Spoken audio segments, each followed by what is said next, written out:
Muy buenas noches tengan todos ustedes. Agradezco como siempre su presencia en esta sesión que es tradicional en nuestro colegio, que como ustedes saben es un colegio donde estamos netamente comprometidos con las actividades de educación médica continua. Y como cada mes, primero le voy a dar la palabra a nuestra secretaria para que nos dé alguna información importante con relación a las actividades del colegio. Por favor, doctora Ayón.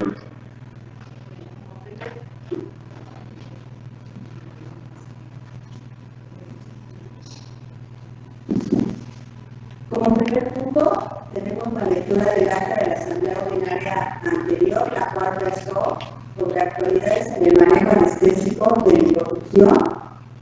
Fue coordinada por nuestros ponentes, fueron la doctora Eva Vivian Sánchez Ocampo, Araceli Gutiérrez García y Berta Torres Gómez.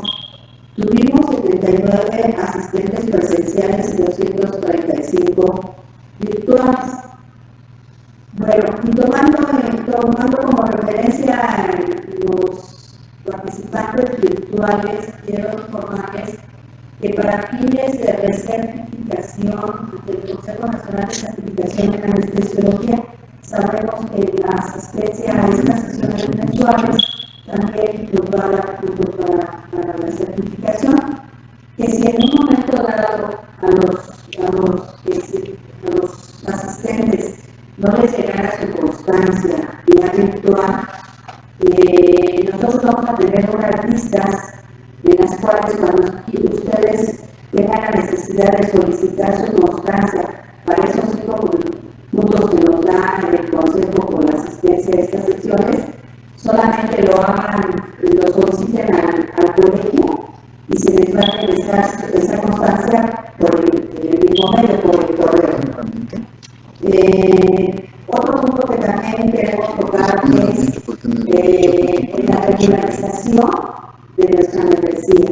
Seguimos todavía en esta gestión sin poder enviar a Dirección General de Profesiones la lista de los nuevos socios.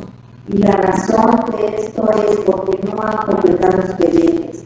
Entonces, mientras no se completen expedientes, nosotros no podemos mandar a Dirección General de Profesiones estas membresías. Sí tenemos un buen número de membresías, ya se rebasaron incluso de 250 a 300, pero que a algunos les faltan fotografías, a algunos les faltan el título de médicos o de anestesiólogos o el registro de anestesiología.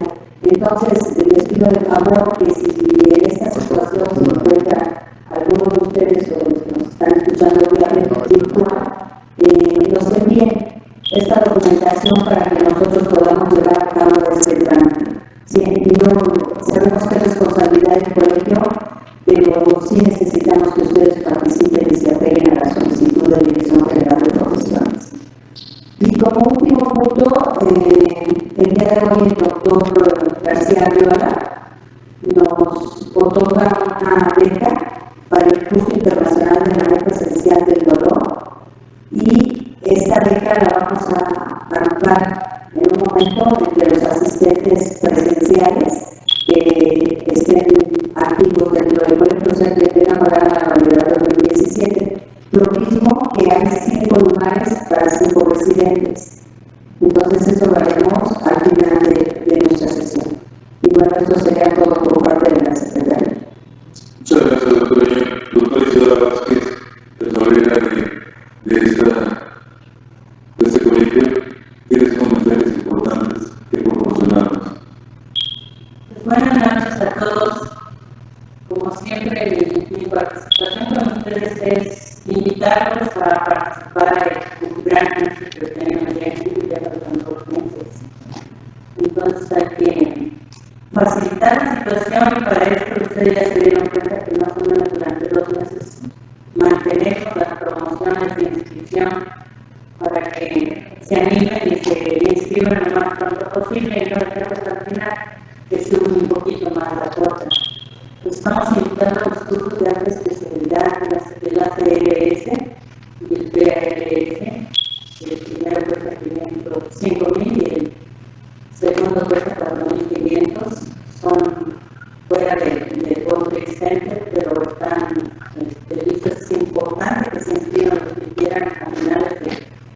de mayo, porque tienen que tener al menos un mes antes del manual para que lo lean y que vean mejor en las evaluaciones. También les recuerdo que ya estamos en promoción hasta el 13 de mayo para la cuota extraordinaria que incluye inscripción, colegio, anualidad y el curso completo para los que ustedes quieran participar en él. Y ahora lo vamos a tener durante los próximos días en 5,000 pesos. Cuota extraordinaria que incluye anualidad y curso nada más, 4,300. Cuota para las personas que están atrasadas en inscripciones, no importa, las actualizamos únicamente por 5,200. Y para los jubilados seguimos manteniendo este excelente precio de 2,600 más bajo que el año pasado, estaba en 1,800 el año pasado. Y también para los colegiados, como uno de los beneficios, les bajan la colegiatura de 4,500, los que han estado permanentes por tiempo, jubilados y pensionados, 2,800. Y federados y colegiados también 5,500 y 2,250. Seguimos mencionándoles a los residentes que es la oportunidad que pertenezcan a nuestra asociación por el escaso costo de 500 pesos que les incluye el curso, su participación dentro del curso. Entonces, no dejen de inscribirse. Para todos los que están de aquí del hospital, pues les traemos servicio a domicilio, los señores que están allá afuera para que se inscriban al finalizar la sesión. Muchas gracias. Gracias, doctora Vázquez. De hecho, ya el programa está en internet, ahí lo pueden consultar. Y para la gente pero todos los que trabajamos dentro del Seguro Social y queremos solicitar beca, aparece un tríptico que habitualmente siempre lo pide el sindicato para poder generarnos esta beca. Entonces tienen la oportunidad de bajarlo de internet. El pasado viernes fue la reunión de colegios en la Federación Mexicana de Colegios de Anestesiología y bueno, nos hicieron una invitación para el curso que van a tener ellos en el mes de noviembre en Mérida.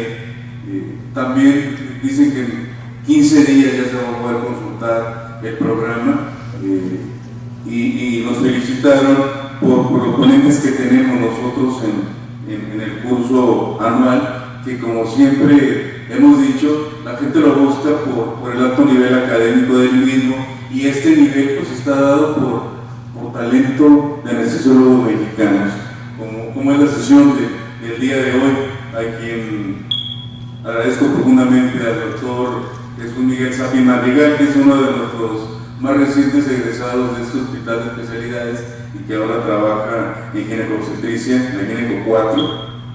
Pero para que nos hable de la sesión, me doy la palabra a la doctora Gloria Álvarez Bobadilla, que nos va a hacer la presentación de todos ellos. Por favor, doctora Álvarez. Gracias. Buenas noches a todos ustedes, los que están aquí presentes, los que nos están contactando vía electrónica. Sin lugar a dudas, el mes de mayo es el mes de las mamás.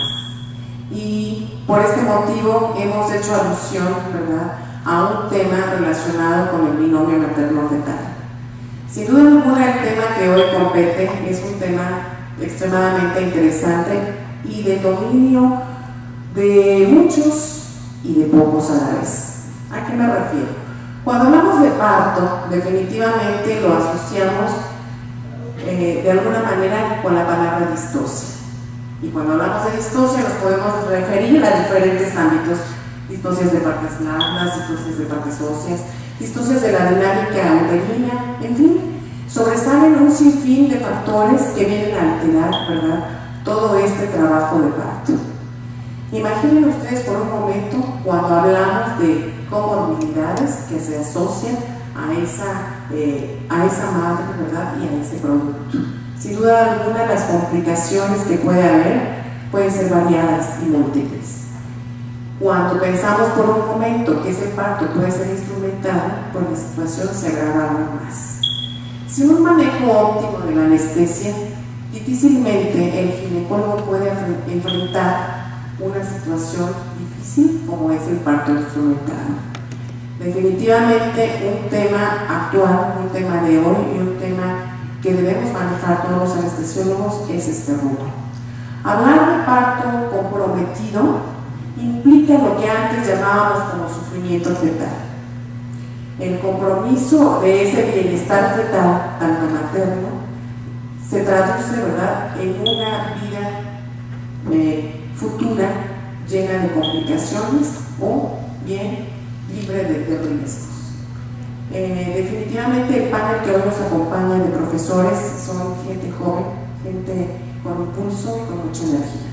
Gracias por estar aquí, y el coordinador que hoy va a estar al frente es el doctor Miguel de Jesús Sapri Madrigal. Muchísimas gracias y un aplauso para nuestros ponentes. Gracias. Bueno, buenas noches, muchas gracias a todos los anestesiólogos que nos acompañan el día de hoy. Es para mí un gusto y a la vez un honor estar con ustedes para presentarles un tema que a la vez debemos dominar al 100%, y muchas de las veces cualquier tip que podamos escuchar aparte nos va a servir para mejorar el pronóstico de ese binomio materno-fetal. Es por eso que el día de hoy hemos invitado al doctor Jesús Adrián González Uría, él es ginecobstetra, que nos va a hablar acerca del punto de vista ginecobstétrico para la analgesia en el trabajo de parto y en el parto instrumental. Démosle por favor un fuerte aplauso.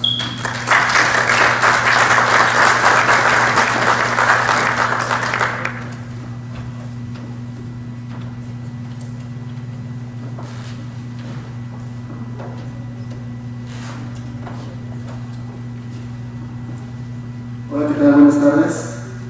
Un gusto saludarlos.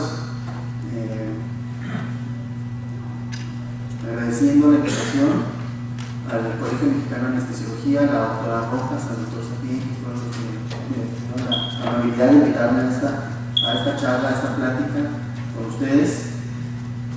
Iba a diferir la plática, pero como veo que son puros anestesiólogos que no diferen nada, entonces voy a ir a ver qué podemos sacar de provecho un poquito a todos. Entonces vamos a ver desde el punto de vista obstétrico estos dos temas muy importantes. Okay. Vamos a dar el punto de vista desde un ginecólogo operativo todos los días en cuanto a lo que es la analgesia obstétrica y el parto instrumental.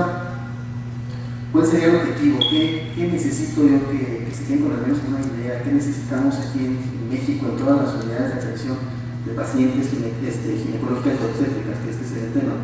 Pues a mí me interesa darles a conocer al médico anestesiólogo la toma de decisiones clínicas del médico ginecobstetra en relación a la analgesia obstétrica y el parto instrumental para la atención segura y de calidad a la paciente en trabajo de parto de bajo riesgo o en pacientes que son complicadas. ¿Okay? Sería estupendo que yo dejarles alguna idea de lo que esto significa. Ponernos de acuerdo va a ser completamente difícil. Los puntos de vista son muy variados, incluso entre los mismos ginecobstetras, entre los mismos anestesiólogos. Ahora hay muchas tendencias, hay muchos cambios en las nuevas normas de práctica clínica, en las nuevas normas oficiales, en las normas de las guías internacionales, y todo esto está cambiando. Entonces también sería bueno, por ejemplo, que yo al colegio de ginecología de ginecólogos obstetras llevar unos cuantos anestesiólogos, también para que ustedes nos dieran el punto de vista, qué es lo que necesitan ustedes de nosotros para poder trabajar bien en equipo. Vamos a recordar un poquito lo que es el parto.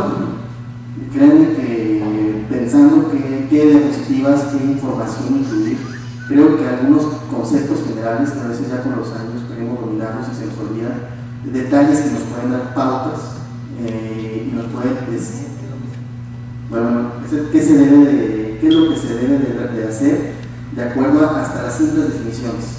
Entonces el parto es el conjunto de fenómenos activos y pasivos que permiten la expulsión por vía vaginal del feto de 22 semanas o más, incluyendo la placenta y sus anexos, y se divide esto en 3 periodos, lo que es el periodo de la dilatación, la expulsión y el alumbramiento. Es importante, si nosotros conocemos bien estas fases del trabajo de parto, vamos a saber cuándo indicar, nosotros como ginecobstetras, cuándo saber indicar una analgesia obstétrica. ¿Qué es lo que me interesa de esta plática? Nosotros, ¿para qué los necesitamos a ustedes como anestesiólogos? el ginecobstetra necesita al anestesiólogo. En estos dos casos particulares de analgesia obstétrica y parto instrumentado, yo no necesito que la paciente no se mueva, yo nada más necesito que me ayuden a controlar el dolor. Es básicamente eso. En estos dos procedimientos necesitamos la ayuda del dolor. ¿Ok? Entonces, la fase 1, la fase de dilatación, que también conocida como el primer periodo, se divide en dos, porque se caracteriza, por el inicio de las contracciones regulares y las modificaciones cervicales, y hasta que la paciente le llamamos que está completa, hasta que hay una dilatación y un borramiento del 10 y del 100% respectivamente. Estas se dividen en dos fases, la fase lenta o latente y la fase rápida o la fase activa, por así llamarlos. La fase latente puede durar hasta 18 horas. ¿Okay? Es una paciente que arbitrariamente desde la historia de toda la obstetricia, nos han dicho que dura hasta 2-3 centímetros de dilatación. Y la fase activa, esta puede ser muy variable, un poquito más variable que la latente, incluyendo a pacientes nulíparas o multíparas, y esta puede tener una variabilidad de 8 hasta 18 horas. La fase 2 de expulsión, que es el segundo periodo, es desde que yo considero que mi paciente está completa, como les mencionaba ahorita, y hasta el nacimiento del producto, hasta la expulsión del producto.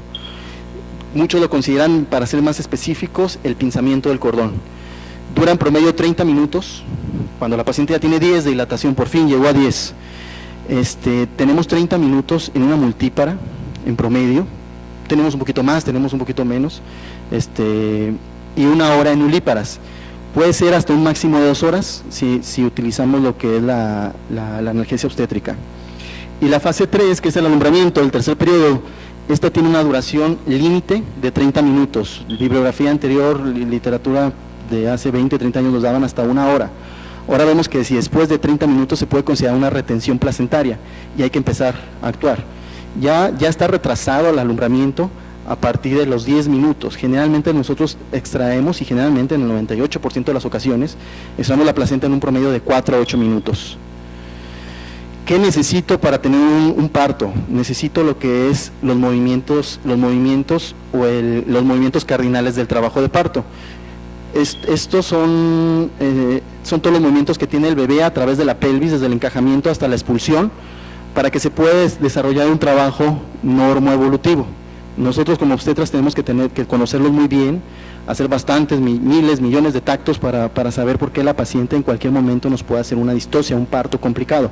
Entonces el encajamiento, el descenso, la flexión, rotación interna, extensión, rotación externa y expulsión. No significa que uno vaya continuo al otro. Muchas veces la flexión incluye la rotación interna. ¿Ok? Eso es en cuanto al mecanismo del trabajo de parto. Nosotros llevamos guías de práctica clínica. ¿Qué es lo que nos dice ahorita? ¿Qué es lo que nosotros leemos cuando queremos aprender un poquito más, o a dónde tenemos que ir a consultar para que nuestro jefe de servicio no nos esté molestando y sabemos con qué defender? Entonces, ¿qué es lo que nos recomienda esta guía de práctica clínica? Esta guía de práctica clínica es de 2014, es para la vigilancia y manejo del trabajo de parto, y ya saben que hay niveles de recomendaciones y los niveles de evidencias. ¿Ok? Estos son algunos que obtuve de esta guía, está muy interesante. Y nos recomienda que el dolor del parto supone una preocupación para muchas mujeres y la mayoría requiere algún tipo de alivio del dolor, ya sea por medios farmacológicos o no farmacológicos, que es lo que nos están haciendo mucha insistencia actualmente. Con una evidencia de nivel 3, la atención humanizada a las mujeres durante el trabajo de parto incluye la mejora de las condiciones para que el mismo se pueda vivir de manera digna. ¿Qué nos señala la OMS en esta misma guía de práctica clínica? Usar métodos no farmacológicos, evitar de manera rutinaria epidural. ¿Cuáles métodos no farmacológicos? Ya han estado ustedes viendo que lo tratan de implementar en muchos hospitales, lo que es caminar, permitir el movimiento libre a la paciente cuando está en la segunda etapa del trabajo de parto. La paciente no tiene que estar confinada a la cama, es lo que nos insisten mucho. Obviamente en pacientes con trabajos de parto de bajo riesgo, nos están insistiendo mucho en lo que son los masajes de la paciente. Está permitido darles masajes. En la mayoría de los hospitales aquí en México, sobre todo del sector salud, y no tenemos quien de masajes. al menos el interno si quiere, lo podemos poner, pero bueno, nos están diciendo que todo esto disminuye mucho lo que es la cantidad y la calidad del dolor en la paciente. Entonces nos lo piden que poner en práctica antes de seleccionar a las pacientes que van a tener lo que es a recibir la analgesia epidural. Hay una revisión de la Cochrane que se incluye en esta guía de práctica clínica, que se concluyó que el periodo dilatante del trabajo de parto puede ser 1 hora más corto para las mujeres que mantienen la posición vertical y caminan, y tienen menor probabilidades de recibir menos analgesia epidural. ¿Qué pasa? ¿Cuál es la situación aquí? La recomendación, yo como la veo tal cual, es hospitalar a la paciente en un tiempo adecuado. La paciente que no se ingresa en un momento adecuado, que no tiene las indicaciones, que no tiene un trabajo de parto en fase activa, es la paciente que generalmente se nos puede llegar a distociar. Es la paciente que a lo mejor 2-3 centímetros, si está mal ingresada esta paciente a los servicios de tococirugía, es la paciente que el médico ginecobstetra, la mayoría de las veces, al ver que no hay una dilatación como esperamos regularmente en un trabajo activo, en un trabajo de parto activo, nos va a pedir lo que es la analgesia. Y desde ahí empieza muchas veces el enlentecimiento del trabajo de parto un poco, y tenemos que optar por otras alternativas. La analgesia epidural es efectiva para controlar el dolor durante el trabajo de parto, sin embargo no está exenta de efectos adversos, es lo que nos dice nuestra guía de práctica clínica, es lo que nosotros tenemos que avisar a nuestros pacientes, incluyendo mayor riesgo de parto instrumental o cesárea cuando hay un estado fetal inestable. Esto es lo que nos menciona, y se me hace muy interesante la guía de práctica clínica, que nos dice que hay complicaciones, ¿ok? Y también el tema que sigue a continuación, lo del parto instrumental, hay un mayor riesgo cuando se pone la analgesia epidural, pero sobre todo cuando hay un estado fetal incierto. Hay revisiones, incluso revisiones muy valiosas de literatura de anestesiología, que nos dice que la analgesia no aumenta el parto instrumental. Que nos dice también que no hay mayor riesgo de cesárea. Es una paciente, a veces se tarda un poquito más, pero las condiciones obstétricas del binomio son las adecuadas, no hay un sufrimiento fetal, entonces no tiene por qué aumentar, o no está dicho que aumenta el riesgo para parto instrumental de la cesárea, la aplicación en cualquier momento de la analgesia epidural, ya sea una o sean varias dosis, como lo quieran llamar. Una recomendación: se recomienda en el control prenatal, se debe informar y preparar a la futura madre de las causas del dolor en el trabajo de parto, así como el conjunto de estrategias para su manejo. Dicha explicación se verá reflejada en el momento de parto. Avisar a la paciente desde que va a control prenatal con nosotros lo que es la analgesia obstétrica, para qué sirve, cuáles son sus complicaciones, y cuando la paciente sabe a lo que va, cuando nosotros les enseñamos antes y les enseñamos durante, la paciente tiene mejor, tenemos un mejor trabajo de parto, tenemos una paciente más tranquila, tenemos una paciente que apoya más, y muchas veces eso significa que la paciente tiene mucho menos complicaciones. Se recomienda informar a la paciente de los efectos secundarios de la analgesia obstétrica, siempre acompañada de un consentimiento informado. En algunos hospitales dan los consentimientos informados para todo, desde que están en la unidad de medicina familiar, pero lo importante muchas veces es que no falte este consentimiento informado en el expediente. Se ponga o no se ponga, se le haga tricotomía o no se le haga tricotomía, se le haga episiotomía o no se le haga episiotomía, lo que nos están recomendando ahorita es que tengan consentimiento, y sobre todo si es un procedimiento también anestésico. Eso lo podemos entregar nosotros, explicarle a la paciente, pero también pues generalmente necesitamos el apoyo de esa parte de ustedes. Y una evidencia de nivel 4, la anestesia regional retrasa el nacimiento del producto o prolonga la duración del trabajo de parto, pero aproximadamente nada más 1 hora en general. Un poquito menos para las multíparas, en promedio para las que nunca han tenido un parto vaginal.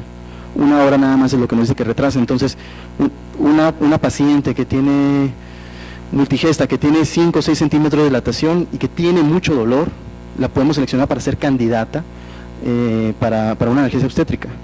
¿Okay? Malo sería en esa misma paciente multigesta que le pusiéramos la analgesia obstétrica, que le solicitamos por dolor cuando tiene un supuesto cuello de multípara y que tiene 2-3 centímetros de dilatación. Ahí es cuando está mal indicada, y es cuando esta hora no se va a ver reflejada. Vamos a tener una paciente que tiene 3, 4, 5 horas de retraso a una curva de Friedman que nosotros esperamos que lleve de manera normal, adaptada para una paciente multigesta. ¿Y qué nos recomienda la ACOG? Es el Colegio Americano de Ginecología Obstetricia, que para la aplicación del bloqueo peridural es necesario contar con 5 centímetros de dilatación. Esto desde los años 80, que si la paciente no tenía 5 centímetros de dilatación, no era candidata a analgesia obstétrica. Lo que nos recomienda es individualizar cada caso, seleccionar a nuestras pacientes, quién la necesita, quién no la necesita, y sobre todo tomando en cuenta el estado clínico de la paciente y sobre todo su umbral al dolor. Bueno, esas son otras recomendaciones muy parecidas. Aquí esta norma, esta es la reducción de la frecuencia para la operación cesárea. Nos hablan un poquito de los medicamentos, de que sí que se tiene que agregar opioide. Pues nosotros no, realmente no manejamos eso, pero viene mencionado en todo lo que es la norma. Y ahora lo que está muy de moda es esta parte, que es lo que estamos viendo en todas las instituciones, lo que es el parto humanizado. ¿Sí lo han escuchado algunos de ustedes, lo que es el parto humanizado? La OMS lo declaró desde 1985, empezó a hacer recomendaciones, pero sacó unos folletos a partir del 2015, unos artículos muy importantes, y ahorita nosotros en los hospitales pues nos están cambiando nuestras rutinas, nuestra atención médica como obstetras. ¿Qué es el parto humanizado? Un parto lo más apegado a lo natural, un parto en donde entre más tratemos de evitar lo farmacológico, la paciente postrada en la cama, la episiotomía, la tricotomía, los enemas, todo eso nos están hablando de parto humanizado y nos están pidiendo recomendarlo. No sé a cuántos de ustedes les ha tocado a la paciente que está en trabajo de parto, ya tiene varias horas con 5 o 6 centímetros de dilatación, 7, 8, pero le están dando abundantes líquidos, está tomando la paciente líquidos. Entonces muchas veces es lo que hemos tenido muchas controversias en los hospitales de por qué una paciente que es altamente o que tiene mucho potencial de terminar un procedimiento de cesárea, porque se le están dando abundantes líquidos. Entonces hay mucha controversia y no nos estamos poniendo de acuerdo. Yo he visto muchas notas de compañeros anestesiólogos ahí en el hospital de Venados, en donde no nos ponemos de acuerdo, pero esto es lo que nos están pidiendo a nosotros. Entonces, el parto humanizado nos habla de los derechos de la mujer embarazada a no considerarse una enferma. El embarazo no es una enfermedad. Muchas veces así lo expresamos o lo hacemos sentir, a pedir participación de su pareja, imposible de acuerdo al tipo de instalaciones y a cómo lo hemos estado operando, a tener miedo, a elegir, a no someterse a rutinas médicas innecesarias, todo lo que les comentaba ahorita, al buen trato. Caemos en el parto humanizado si no lo ponemos a todas las pacientes de manera rutinaria en analgesia obstétrica, pero si no la ponemos y no se la ofrecemos a la paciente, lo que nos dice la OMS es que también no estamos ofreciendo un parto humanizado. Primero que no les pongamos tanto, pero si no se lo ofertamos, sea candidata muchas veces o no sea candidata, no estamos haciendo un parto humanizado. Entonces, ¿cuáles son las prácticas recomendadas para la OMS? Permitir que las mujeres tomen decisiones acerca de su cuidado, acompañamiento continuo durante del trabajo de parto y el parto, pueden estar acompañada cuando están ya en el expulsivo, libertad de movimiento y posición, no hacer episiotomía de rutina, no hacer rasurado y enema de rutina, no hacer monitoreo fetal electrónico de rutina, permitir toma de líquidos y alimentos durante el trabajo de parto y restringir el uso de oxitocina, anestesia y analgesia. Limitar la tasa de cesárea, la quieren en un 10 al 15%. Eso es lo que nos están pidiendo a nosotros para que cumplamos lo que es el parto humanizado. No sé ustedes qué tan factible se les haga todo eso o qué tan bien lo podemos llevar. Ahora vamos a hablar un poquito de forceps.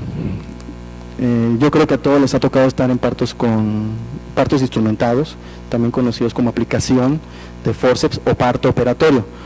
Se dice en la historia que desde 1900 a.C. los egipcios ya los colocaban. Hay inscripciones, hay jeroglíficos y cuánta cosa de que ya se colocaban desde 1900 antes de Cristo. Se le dio mucho auge a finales de 1900 y sirven, son maravillosos el parto instrumentado. Actualmente está muy en desuso, ahorita vamos a ver por cuáles son las causas, pero son importantes. Los forceps bien aplicados por alguien que lo sepa colocar, salva vidas, salva niños. Instrumento específicamente destinado a la extracción de un feto vivo o recientemente muerto. ¿Por qué recientemente muerto? Porque un bebé que ya falleció de 2 o 3 horas pierde lo que se llama la actitud, y es muy complicado atender un parto instrumentado cuando un producto ya perdió la actitud.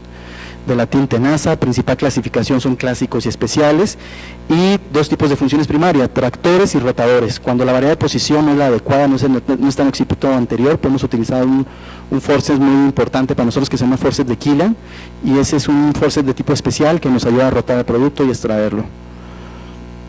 Son los clásicos, generalmente son tractores, son todos esos, Simpson de Lee, Tucker, Elliott, Bailey, Tarnier, y uno mexicano que se llama Salinas. Y estos son los especiales, Barton, Killian, Piper para las presentaciones en pélvico, y el Salinas modificado también se considera uno de los especiales. La anatomía del forceps es un instrumento que consta de 2 piezas, hojas, cucharas o ramas, es la que sujeta el producto, pedículos, vástagos o espigas, que es esta parte de aquí. Esto nos da la longitud del forceps, articulación, que esta puede ser inglesa, francesa o alemana, y lo que son los mangos. Está fácil la anatomía, ¿no? Ojalá que esos nos hubieran preguntado. Desprendimiento. ¿Cuál es la clasificación de los forceps de acuerdo a su altura de la presentación? Básicamente, ahí, dependiendo de la altura del producto, nosotros podemos colocar un forceps. Tenemos que saber bien hacer un tacto vaginal. Los altos no están incluidos en la clasificación, están contraindicados, ya no se utilizan, son altamente lesivos y con muchas complicaciones, sobre todo desgarros de útero, perforaciones uterinas o desgarros cervicales. Entonces están prácticamente prohibidos, y los otros son de acuerdo a la altura del producto. Y a cada altura le corresponde un forceps diferente. Son los de desprendimientos, cuando vemos la cabecita y que se está asomando. Una paciente agotada que ya no para ni para adelante ni para atrás, es a la que le tenemos que aplicar unos forceps de desprendimiento. Los forceps bajos, cuando está una estación entre 0 y 2 centímetros afuera, por dentro del introito vaginal, y por atrás son unos forceps medios. Es difícil colocar los forceps medios, pero se deben de colocar, hay que saber colocarlos. Y pues le digo, los altos están contraindicados. Las indicaciones, ¿a quiénes le voy a poner forceps? ¿A qué pacientes son las elegidas? Vamos a poner forceps terapéuticos cuando tenemos un periodo expulsivo prolongado, ya les dije ahorita más o menos los tiempos, variedad de posición anómala persistente, cuando hay un sufrimiento fetal, un sufrimiento materno, y cuando en el caso de los pélvicos, retención de cabeza última. Es para corregir, el terapéutico corrige, el terapéutico cura. Profilácticos, los profilácticos se los ponemos a las pacientes que tienen una cesárea generalmente previa. Con esos es lo que nosotros tratamos, que nuestros residentes aprendan a colocar los forceps, porque hay muchas pacientes que son candidatas a partos después de una cesárea, y son las pacientes que nosotros tratamos de enseñar al residente que aprenda a poner los forceps. Entonces, cicatriz uterina previa, que es la cesárea, la cardiopatía materna, la preeclampsia y el embarazo prolongado son las indicaciones para profilácticos preventivos. Antes de que se me venga la bronca, aplicar unos forceps profilácticos. Y electivos, puede ser cualquier indicación, siempre y cuando el obstetra lo indique, ¿ok? Esas son las 3, entonces vamos a poner un forceps terapéutico. ¿Por qué? Porque tiene un asinclitismo posterior. Cuando la cabecita del producto del canal parto está de más de flexionada, entonces corrigen, hay tipos de forceps que corrigen esto. ¿Cuáles son las complicaciones de los forceps? Las maternas, la perforación uterina, desgarro cervical, desgarro vaginal, desgarro del periné, desgarro de todo el canal del parto, incluso del ano y el recto, y lo que es la hemorragia obstétrica a consecuencia de cualquiera de estos tipos de complicaciones de los desgarros. De las fetales, huellas de la cuchara, sobre todo en el cigomático, en el malar, un cefalomatoma, parálisis facial, que generalmente son temporales, fracturas, hundimientos del cráneo, los hemos visto, heridas del globo ocular y hemorragia cerebral, que es la más temida de todas. La utilización del forceps en México no está prohibida. Eso es un tabú, es algo que nos dicen todos los días en muchos hospitales donde vamos, que sobre todo los pediatras, qué bueno que no están invitados. Entonces, los pediatras sacamos un forceps y nos echan, o sea, nos complican la existencia. Yo he puesto forceps y el pediatra me comenta que sale un producto sano completamente, sin lesiones, con un Apgar que yo considero que es un Apgar bueno. A mí pediatras aquí en México me han dicho que me da una calificación de 4 o 6 de Apgar, nomás por la aplicación del forceps. Yo nunca he leído esa modificación de la calificación de Apgar, pero bueno, eso es lo que me dicen algunos pediatras. Y la guía de práctica clínica para la reducción de la frecuencia de la operación cesárea nos dice que los podemos aplicar. Aproximadamente de 30% de los pacientes con cesárea previa, que son las que les comento, que es una grande población, es una grande oportunidad para seguir capacitando a los residentes de ginecología obstetricia. 30% de ellas con cesárea previa requerirán asistencia para completar el segundo periodo del trabajo de parto, el expulsivo. Las indicaciones más comunes son el compromiso fetal y el cansancio materno. La paciente que estuvo todo el día pujando, que ya no puede, es una paciente candidata a la aplicación de un forceps expulsivo de salida. Y la recomendación es evaluar siempre la condición clínica de cada paciente, informar beneficios y riesgos y, como siempre, utilizar el consentimiento informado. Se recomienda fomentar el desarrollo de residentes con habilidades y técnicas de aplicación para el uso de forceps, algo que está muy en decadencia. ¿Qué tanto? Aquí en México no tenemos una estadística de qué tan frecuentes se utilizan los forceps, pero este es un historial de un artículo de una revisión en los Estados Unidos, de 1989 al 2014. Ahí la plática está enfocada al forceps, generalidades o la visión de un obstetra en relación a la anestesia en el forceps, pero esto nos habla de otro método que nosotros utilizamos, que lo tenemos, pero muy pocos médicos obstetras lo aplican, que se llama el vacuum. No sé si lo han visto o lo han conocido. ¿Ok? Entonces, esta es la relación. Esta está en porcentajes. De 100 nacidos en 1989, el 9%, de 100 nacidos vivos, el 9% en 1989 nacía a través de una aplicación, de una colocación de forceps o de un vacuum. De esos 6, prácticamente 6, en 1989, de 100 niños, 6 se les aplicaba el forceps. Eso fue disminuyendo, como ven en la curva, y en el 2014, de 100 niños que nacen en Estados Unidos, 1 se le aplica el forceps. ¿Cuál es la situación? Las demandas, la cuestión legal. Satanizamos a los forceps y se hace un círculo vicioso, como en todo, ¿no? Entre menos lo utilizamos, más miedo da, menos colocamos, menos enseñamos. Este estudio dice que no es tanto que ya los nuevos residentes estén saliendo sin la capacidad de aplicación de la colocación de los forceps, pero también el obstetra, que yo vengo de una escuela del norte, y ahí es una escuela, lo conocen aquí en México, de forceps. Nosotros ponemos muchos forceps ahí en el norte, pero realmente los estamos aplicando menos por las situaciones de lo que me dijo el pediatra. O sea, cómo ese pediatra va y le platica eso al esposo de la señora, que le puse forceps y se me va un problema para mí, y muchas veces es más cómodo meterla directamente cesárea. Error, estamos mal. ¿Por qué? Porque esto, les digo, uno de cada 100, pero puede marcar la diferencia en la vida de un producto. ¿Ok?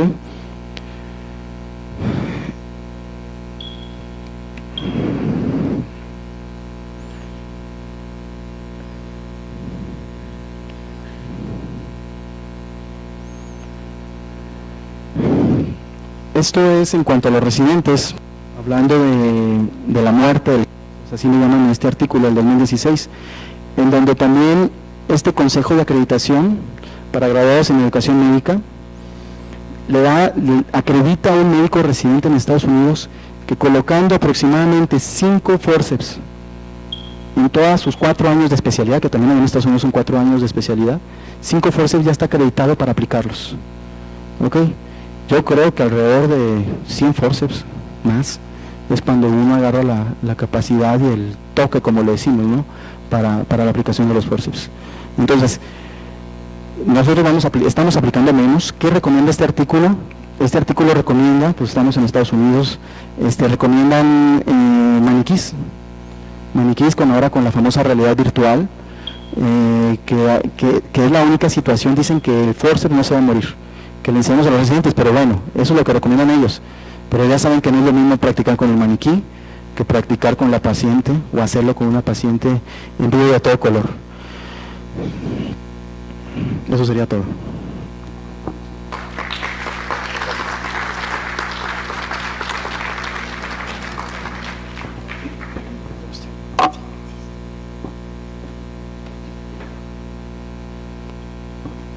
Pues muchas gracias al doctor Jesús Adrián González Subía por su participación, y bueno, ya nos amplió un poquito más el panorama acerca de lo que piensan los ginecobstetras cuando están en trabajo de parto y qué es lo que esperan de nosotros como anestesiólogos. continuación les voy a hablar de una manera muy breve de los aspectos básicos del dolor en el trabajo de parto y las consecuencias que podríamos tener referentes a ese dolor en la paciente obstétrica. Para iniciar, bueno, la Sociedad Internacional para el Estudio del Dolor define a esto como una experiencia sensorial y emocional desagradable asociada con una lesión tisular real o potencial que se define en términos de dicha lesión. Esto aplicado pues al trabajo de parto lo podríamos relacionar de una manera adecuada. ¿Qué es la importancia de todo esto? Bueno, pues actualmente más del 60% de los procedimientos anestésicos en el mundo y en nuestro país son administrados en obstetricia, es decir, tenemos la posibilidad de que la mayoría de nuestros procedimientos anestésicos, si estamos en un hospital que se dedica a la ginecobstetricia, pues estén relacionados con la mujer embarazada o con el trabajo de parto. En la anestesia obstétrica, el anestesiólogo es el que se responsabiliza pues de dos vidas al mismo tiempo, que es la madre, el producto, o sea, el binomio materno-fetal, es decir, tenemos dos pacientes en uno. En este caso, relacionado al dolor, pues hay varios factores que influyen en la respuesta que va a tener nuestra paciente respecto a nuestro manejo anestésico. Uno es la preparación psicológica que la paciente pudo haber tenido previamente o que bien no tuvo, el soporte emocional que puede tener durante el parto, tanto por el de salud como por acompañamiento que en algunas instituciones ya se acostumbra, las experiencias previas, es decir, de partos anteriores, y las expectativas del paciente ante el nacimiento, es decir, cada mujer es diferente, cada mujer ha tenido experiencias previas diferentes y como todos sabemos, pues el dolor es una reacción emocional que nosotros asociamos pues de acuerdo a nuestra experiencia propia y de esa manera reaccionamos al mismo. Y bueno, pues por último las expectativas de la paciente ante el nacimiento y con una presentación anormal, que ésta se supone originaría un dolor más intenso y pudiera en algún momento pues relacionarse con el parto instrumentado. Durante el primer estadio del trabajo de parto, pues sabemos que existen los primeros impulsos dolorosos y esto ocurre en el útero, ya que ocurre una isquemia unilateral por las contracciones, hay liberación de bradicininas, histamina y serotonina. Estos mediadores químicos pues aumentan la sensibilidad de nuestra paciente y por ende el dolor aumenta. Posteriormente hay distensión del segmento uterino inferior y del cuello y esto estimula los mecanorreceptores que también van a aumentar el dolor en nuestra paciente. En este caso pues tenemos que las raíces nerviosas comprometidas son desde T10 hasta L1, ocasionando un dolor sordo y mal localizado. En el segundo estadio del trabajo de parto, pues ya hay el estiramiento del periné, hay fibras nerviosas somáticas aferentes que están enviando impulsos nociceptivos, incluyendo al nervio pudendo, y viajan hacia la médula espinal, llegando a través de las raíces nerviosas de S2, S3 y S4. Durante el trabajo de parto pues tenemos una gran variedad de opciones, desde la psicoprofilaxis, la neuroestimulación eléctrica transcutánea, la medicación sistémica, las técnicas inhalatorias y los bloqueos neuroaxiales para darle un alivio del dolor a nuestra paciente. Ahora nos vamos a enfocar principalmente como parte de esta sesión pues a las técnicas más bien neuroaxiales y de la correcta selección de aplicación, vigilancia y recuperación de estos procedimientos de analgesia pues depende el bienestar de la madre, el feto y el recién nacido y las complicaciones que algún momento se pudieran presentar derivadas de esto que ya nos comentaba hace un momento el doctor Jesús. Y bueno, después de esto pues los errores o omisiones en la técnica pues por supuesto que nos pueden dar causa de morbimortalidad en el binomio. El dolor obstétrico tiene componentes viscerales y somáticos y bueno, el no controlarlo puede producir algunas consecuencias fisiológicas, por ejemplo, la hiperventilación materna. La ventilación minuto en este caso se puede incrementar desde un 75 hasta un 300% en la paciente en trabajo de parto. ¿Esto qué condiciona? Pues una hipocardia, una hipoxemia materna entre las contracciones, una disminución del flujo uterino condicionada por la disminución del CO2 en sangre, que esto ocasiona una contracción de las arterias uterinas que pues disminuye el riego, una disminución de la curva de la hemoglobina hacia la izquierda, un consumo de oxígeno que te puede incrementar de un 40 a un 75% de las cifras previas al trabajo de parto y por consecuencia pues una hipoxemia materna y fetal. Durante el trabajo de parto pues hay una elevación del gasto cardíaco de un 10 a un 25%, llegando hasta un 150% en el periodo expulsivo. Eso lo tenemos que considerar nosotros como una consecuencia fisiológica que de alguna manera podemos disminuir con la correcta analgesia obstétrica. Esto a su vez aumenta los niveles plasmáticos de beta endorfinas maternas y también eso de alguna manera lo podemos considerar pues como benéfico, porque le va a ayudar a disminuir la nocicepción a nuestra paciente. Sin embargo, el aumento de catecolaminas circulantes es otra consecuencia que también va a proporcionar disminución del flujo uterino y alteraciones en la misma contractilidad del útero. ¿De acuerdo? Esto nos va a llevar a aumento en los ácidos grasos libres, acidosis metabólica materna y fetal, taquicardia fetal, pérdida de la autoestima de la mujer embarazada, dificultad para establecer una buena relación emocional entre la madre y el recién nacido. Todos podremos considerar que esto va a ser un poco difícil, pero bueno, hay madres que por el dolor que sufren tan intenso durante el trabajo de parto, pues no tienen una adecuada relación al principio con su recién nacido, cosa que no es nada deseable. Hay estrés postraumático y podemos en algunos casos llegar a presenciar la depresión posparto. No sé si tengan alguna pregunta al respecto. Son unos aspectos muy básicos al respecto de lo que son los cambios fisiológicos y lo que nosotros podemos ayudar a disminuir con una correcta analgesia en el trabajo de parto. Ahora les voy a presentar a la doctora Eva Cecilia Mendoza, que nos va a hablar ahora de las técnicas de analgesia obstétrica. Démosle un fuerte aplauso.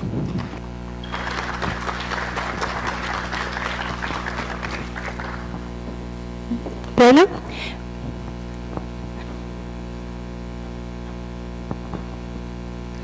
pues muchas gracias nuevamente también al colegio por invitarme a compartirles un poquito de lo que hemos seguido aprendiendo ahí en la Gineco 4. Ya llevamos como 4 años trabajando por allá y seguimos aprendiendo. Como mencionaba el doctor Sapien, es importante seguir aprendiendo un poquito, ya que la analgesia obstétrica constituye una gran parte de nuestro quehacer como anestesiólogos. Sabemos que el dolor de parto puede influir no solamente en ese momento, sino después a lo largo de todas las relaciones de la madre con el bebé. Como comentaban, pues el dolor en este momento es tan importante que además de afectar a la relación de la madre con el bebé, puede llegar a marcar la experiencia de otras madres, ya que muchas de ellas llegan a comentar su experiencia, su vivencia del dolor de trabajo de parto como si fuera una película de terror, y pues no es para menos. Ya pudimos apreciar con lo que nos comentaba el doctor Sapien, el dolor de parto implica muchas otras cosas en la fisiología de la mamá. Se considera que es una maldición divina, ya que en el libro de la Biblia, en el Génesis, Dios maldijo a Eva diciéndole: parirás con dolor a tus hijos. Es más, aumentaré tus dolores durante el parto y parirás con dolor a tus hijos. A lo largo de la historia del hombre, solamente otras mujeres eran las que se interesaban y se involucraban en el parto de otras mujeres. Se desconoce con exactitud cuál haya sido la razón por la que esto haya ocurrido así. Los médicos fue durante muchos siglos que abandonaron el conocimiento, o no estaban interesados en conocer la conducta ni la fisiología de la embarazada, y no hay reportes en la literatura que mencionen que hubiera alguien interesado en científicamente manejar el dolor del parto. Se conoce, por ejemplo, que en diferentes lugares del mundo, por ejemplo en Europa, a las mamás así era como una costumbre, le daban una botellita de alcohol y que la tuvieran enseguida de la cama mientras estaban con sus dolores de parto, y a demanda, según el dolor que tenían, le fueran dando traguitos a la botellita. Sin embargo, durante la época del oscurantismo era todo lo contrario, estaba incluso proscrito intentar ayudar a las mamás a manejar y a tolerar el dolor del parto, y hubo personas que fueron enjuiciadas y quemadas por intentar manejar el dolor de una parturienta. Por ejemplo, esto ocurrió en países cristianos en Europa, pero por ejemplo aquí en América se sabe que hay sustancias en la naturaleza que pueden ayudar a manejar el dolor de las personas, y tampoco se conoce que se hayan utilizado en las parturientas. Tal es el caso de masticar las hojas de coca en Perú o los hongos alucinógenos que tenemos en México. Nadie tenía interés en manejar el dolor de las parturientas. Fue hasta 1720 más o menos, médicos europeos, escoceses, que se interesaron en atender médicamente el parto y en aprender de la fisiología de las embarazadas, un poquito más.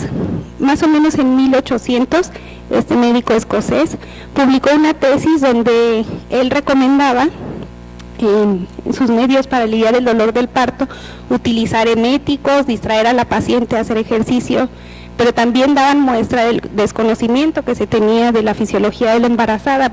Él recomendaba realizar sangrías de 400 a 800 mililitros para que no sangraran tanto durante el parto, pues ya no les quedaba volumen. En 1847, Sir James Young Simpson, él realizó las primeras analgesias obstétricas con cloroformo y éter. Primero inició con éter y luego con cloroformo, pero fue condenado fuertemente por la Iglesia y por la comunidad en general, ya que, pues, como comentábamos ahorita, estaba escrito en la Biblia que no era conveniente aliviar los dolores de parto de una mujer. Y fue hasta 1853 cuando este doctor John Snow le otorgó analgesia obstétrica a la reina Victoria en su 8º y 9º parto. Esto es importante porque a partir de entonces la gente y la sociedad empezó a aceptar un poquito más que se intentara manejar el dolor de parto de las mujeres. La analgesia obstétrica nos da una historia muy larga de la que podríamos hacer otra plática, pero yo creo que de lo más importante es que hacia 1850 se descubre lo que es la aguja y la jeringa hipodérmica, y a partir de ahí empieza a crecer nuestra especialidad, empieza a crecer el uso de infusiones endovenosas y el uso de bloqueos. Hoy por hoy la anestesia neuroaxial es el estándar de oro en el manejo del dolor de parto. Fue en México que se publica en 1938 por el doctor Isidro Espinosa de los Reyes el uso de bloqueo peridural para manejo del dolor. Y bueno, aquí como cultura general tenemos una bolsa que se encuentra en exhibición en el Museo de Londres, en el Museo de Ciencias, que utilizaban los médicos de rutina para atender un parto. En esa se ven 2 frasquitos y en esos frasquitos vemos que ellos llevaban comúnmente con ellos morfina y ergotamina. Entonces ya desde entonces se mostraba interés también por parte de los médicos en manejar el dolor del parto. Actualmente, ¿qué nos dice el Colegio de Anestesiólogos? Bueno, no es aceptable que si un paciente tiene dolor, si un paciente está con un médico tenga dolor. Tal vez la única situación donde podría parecer un poco aceptable sería durante el trabajo de parto, pero ellos también nos dicen más adelante en el mismo documento, que lo han venido publicando desde 1990 y lo vienen revisando y publicando constantemente. Esta publicación es de abril del 2017. Si no hay ninguna contraindicación médica, el solo hecho de que la madre solicite analgesia obstétrica es la indicación médica suficiente para realizarla. Los beneficios de otorgar una analgesia obstétrica a las pacientes, pues básicamente van a estar dados por el bloqueo autonómico. Vamos a darle una neuroprotección a nuestra paciente. En el caso de los bloqueos neuroaxiales, se va a producir el alivio de este dolor sin sedación. En algunos otros países se utiliza con mayor frecuencia la analgesia endovenosa. En nuestro país se trata de analgesia neuroaxial y en este caso la sedación es muy poco frecuente o infrecuente. También va a disminuir los efectos adversos de la hiperventilación materna, va a disminuir la descarga de sustancias de estrés que pueden afectar tanto a la madre como al producto, va a disminuir la tensión arterial, la frecuencia cardíaca y el gasto cardíaco, que esto puede beneficiar a algunos pacientes en las que antes se encontraba contraindicado el bloqueo neuroaxial. Por ejemplo, las pacientes cardiópatas pueden verse beneficiadas de una analgesia neuroaxial también, siempre y cuando no estén anticoaguladas. Y la otra que comentaba el doctor Sapien, las alteraciones emocionales posparto, que sabemos que no tienen un efecto solamente inmediato, sino que pueden prolongarse por largos periodos de tiempo en la vida de la madre y del bebé. Repercusiones. Sabemos que los bloqueos neuroaxiales para analgesia obstétrica tienen pues tienen todos esos beneficios que mencionaba, pero sí sabemos que hay cosas que sí afecta, que están publicadas tanto en revistas de obstetras como de anestesiólogos, y cosas que no afectan. Las cosas que no afecta, que ya está demostrado tanto por obstetras como por anestesiólogos, es que los bloqueos peridurales no van a afectar la oxigenación fetal. En todo caso la mejorarían, ya que evitan el desplazamiento a la izquierda de la curva de disociación de hemoglobina, favoreciendo el paso de oxígeno hacia el feto. Tampoco van a afectar el pH fetal, ni el Apgar a los 5 minutos posparto, sea cual sea la vía del parto. Tampoco se ha demostrado que aumente la incidencia de cesárea ni de forceps por distocia, a diferencia del forceps, como mencionaba el doctor González, hay diferentes tipos de forceps por otras razones, o sea, no es por distocia, pero sin embargo, sí se ha demostrado que puede prolongar el segundo periodo de parto, y que puede también prolongar la segunda fase del primer periodo de parto en un lapso que varía según las publicaciones desde media hora hasta 3 horas, entonces es un rango muy amplio de variación.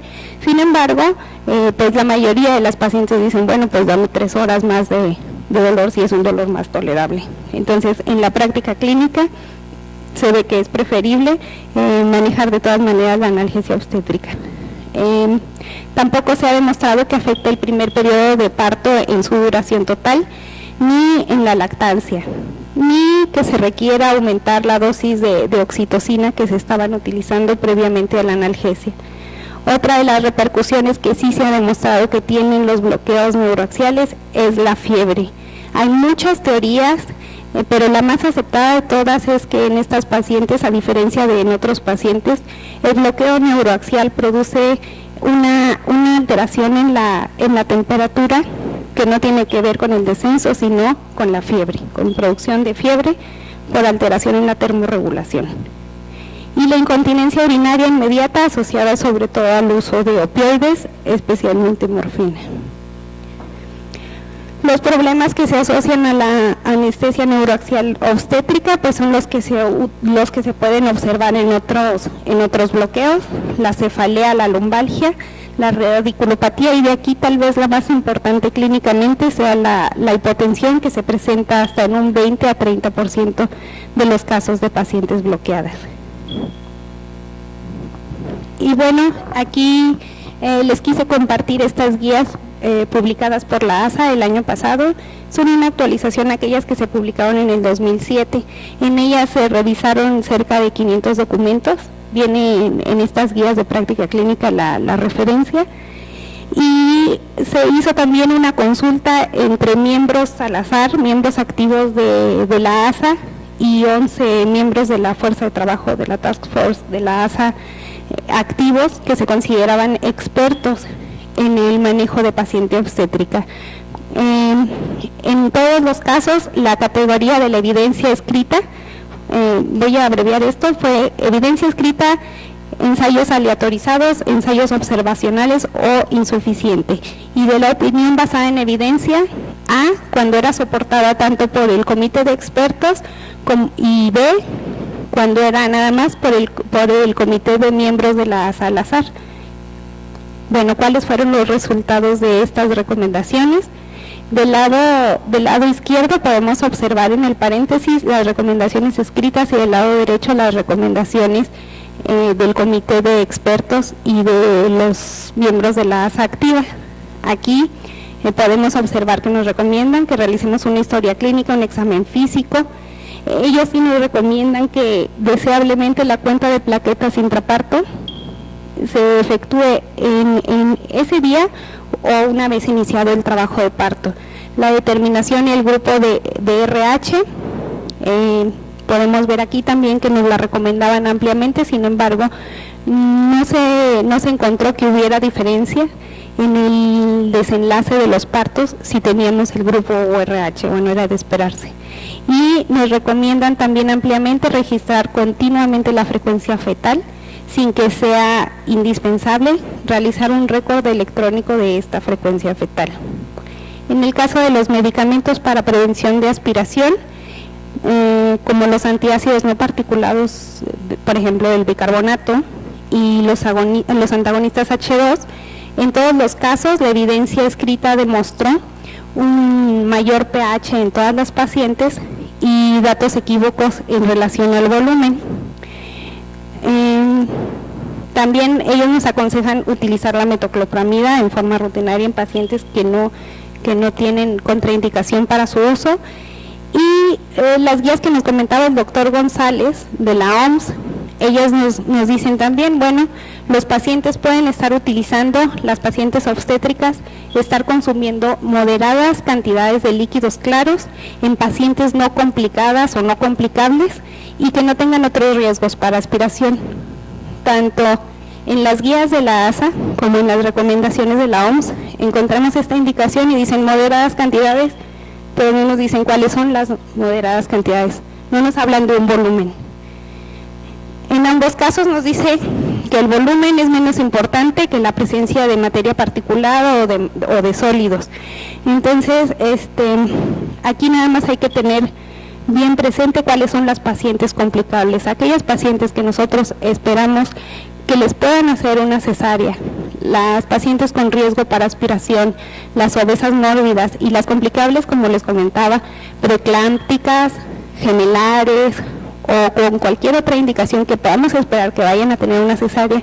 Hay que restringir el uso de líquidos, porque sí, tanto en las guías de la OMS como en las guías de la ASA, a pesar de que no nos dicen qué volumen, sí nos dicen que si se va a realizar una cesárea electiva, mantengamos un ayuno de 2 horas para líquidos claros, de 6 horas para material particulado y hasta 8 horas para sólidos o lácteos.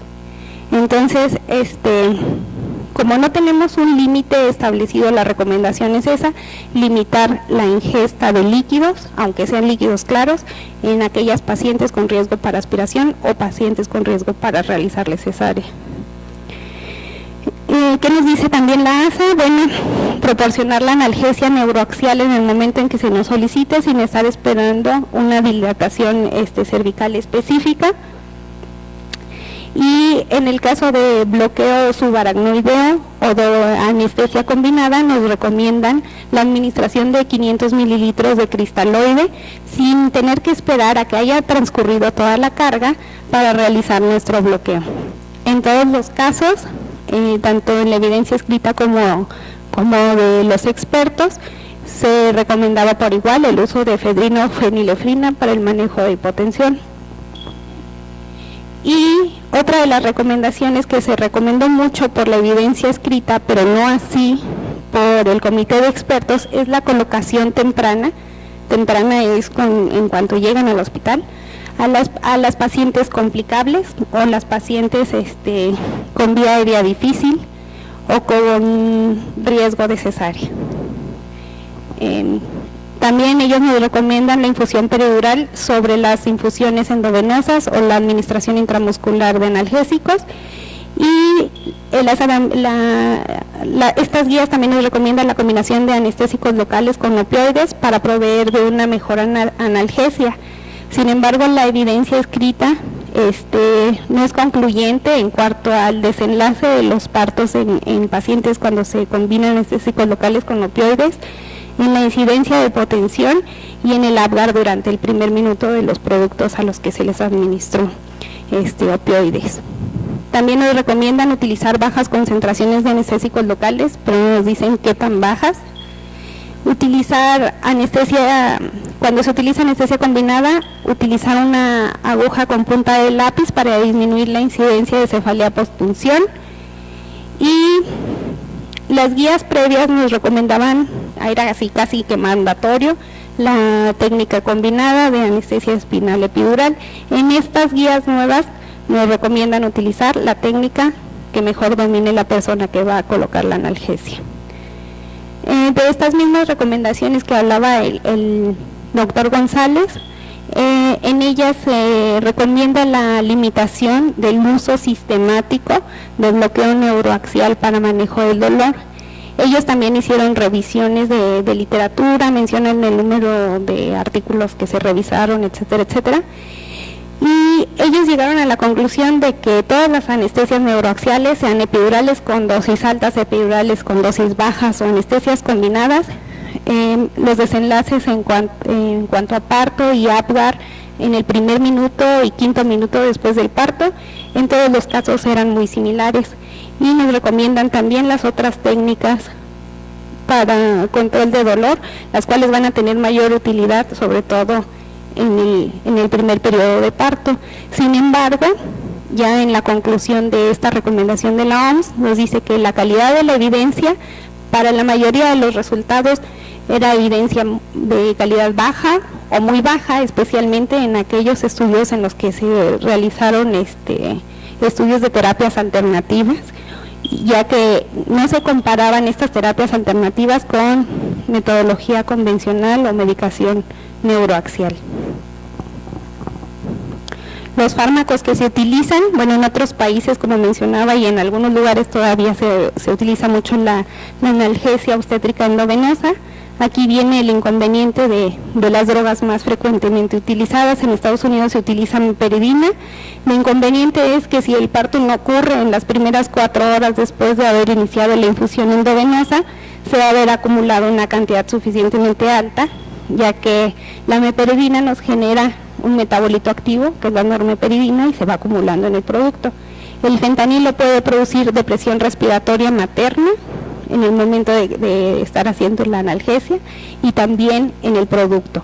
Y el butorfanol y la nalbufina los ven como inconvenientes, además, su efecto sedante y la disforia que pueden producir. Aquí están los opioides que se utilizan subaracnoideos más frecuentemente durante el trabajo de parto, y una de las recomendaciones de este artículo que leía yo es que en el caso de utilizar una analgesia combinada subaracnoidea con epidural, utilicemos la dosis subaracnoidea de opioide y nada más está repitiendo las dosis subsecuentes con anestésicos locales de larga duración. A ver, aquí tenemos las características de los anestésicos locales que más frecuentemente utilizamos.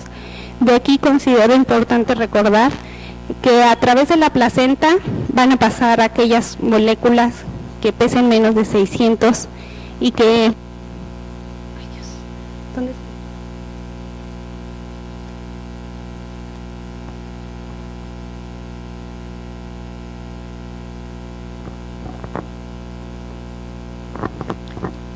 Y que bueno, aquí podemos ver que tanto la lidocaína como la bupivacaína y la ropivacaína, todos los anestésicos locales, es más, yo creo la mayoría de los anestésicos que utilizamos tienen un peso menor a 600 y nos pueden atravesar la barrera placentaria. Entonces, otras de las características que tenemos que considerar, el pH, y podemos aquí observar que el pK de la lidocaína es de 7.9, entonces esto va a favorecer que la lidocaína nos pase más fácil que la bupi y que la ropi a través de la barrera placentaria. ¿Cuál es la recomendación? Utilizar estos dos porque nos van a durar más. Y otra de las recomendaciones de este artículo y de otros que revisaba era no combinar, a pesar de que es una costumbre más o menos común, combinar bupi o ropi con la lidocaína por el hecho de que deseamos acortar la latencia, el inicio de acción de nuestro anestésico local. Esto no ha demostrado que nuestro anestésico local dure lo mismo que duraría si no lo diluyéramos con anestésico local.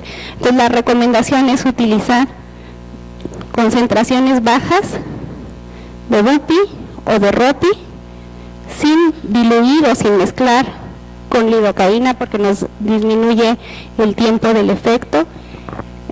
Otra de las consideraciones es la taquifilaxia. Se ha observado que ocurre más frecuentemente cuando utilizamos la lidocaína, entonces por esta otra razón también es más recomendable no utilizar lidocaína en nuestras muestras para la analgesia peridural. Este último documento que les presento habla de la comparación entre diferentes concentraciones de anestésicos locales. Aquí se realizó una revisión de artículos, nos ofrecieron 8 estudios con Bupi, 3 con Ropi, 1.145 pacientes en toda esta revisión, y ellos consideraron dosis bajas de bupivacaína, aquellas entre 0.1 y 0.25% de bupivacaína, y consideraban dosis bajas de ropivacaína, aquellas de 0.2 o menores.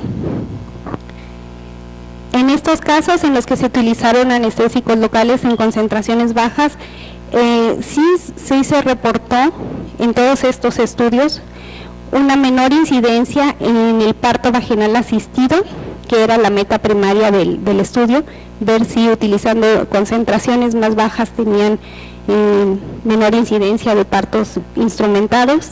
También como hallazgo secundario se encontró que estas pacientes tenían menor bloqueo motor, menor retención urinaria, y la duración del segundo periodo de parto no se veía tan afectada. Sin embargo, a pesar de que no se observaron estos efectos adversos, sí se encontró que, otra de las cosas que no se aumentó la incidencia de cesáreas, náuseas, hipotensión, y tampoco se afectó el Apgar en el minuto. Pero lo que sí se encontró, que es esto que les comparto aquí, es la calificación del Apgar en el primer minuto. Aquí estas grafiquitas nos muestran, de esta línea hacia acá, el resultado nos va a favorecer la utilización de altas concentraciones de anestésico local, y de esta línea hacia acá nos va a favorecer la utilización de bajas concentraciones de anestésico local. En ambos casos se observaba que la puntuación de Apgar era mejor en las pacientes en las que se utilizó anestésico local en dosis altas. Otro de los puntos que se evaluó fue la frecuencia cardíaca fetal. Aquí también vemos hacia la derecha las altas concentraciones, hacia la izquierda las bajas concentraciones, y aquí vemos que el estudio favorecía, o sea, no había alteraciones en la frecuencia cardíaca fetal de aquellas pacientes en las que se utilizaban bajas concentraciones. Entonces dices, ¿qué hago? El pH de la arteria umbilical era prácticamente el mismo en las pacientes en las que se utilizaron bajas que altas concentraciones, pero la necesidad de realizar maniobras de resucitación en aquellas pacientes en las que se había utilizado analgesia con altas concentraciones fue menor, fue favorecida por este artículo. ¿Cuál fue la hipótesis de los autores? Bueno, que en la mayoría de los estudios en los que se realizaron estas revisiones se habían utilizado las concentraciones bajas de anestésico local con opioide. Entonces, con opioide peridural.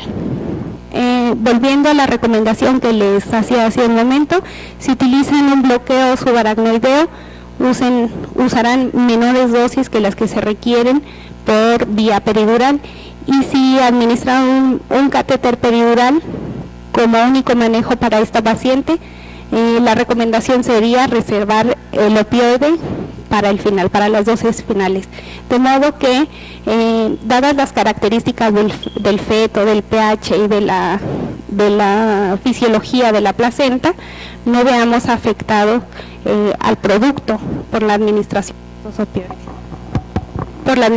de estos opioides. Otra de las cosas, en el caso de la latencia y de lo que les mencionaba de no mezclar anestésicos locales, bueno, aquí vemos esta publicación, nos dice, no hay que desesperarnos, no tiene ningún sentido mezclar lidocaína con Bupi o con Ropi si le vamos a cortar la latencia por 5 minutos, pero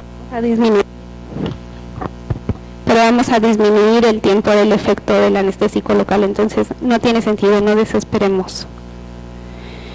Otras recomendaciones que les haría yo, bueno, en el caso de las pruebas de pérdida de resistencia, la que utilizamos los anestesiólogos como costumbre, o creo que la mayoría de nosotros es Pitkin, al menos en la Gineco 4 así lo hacemos.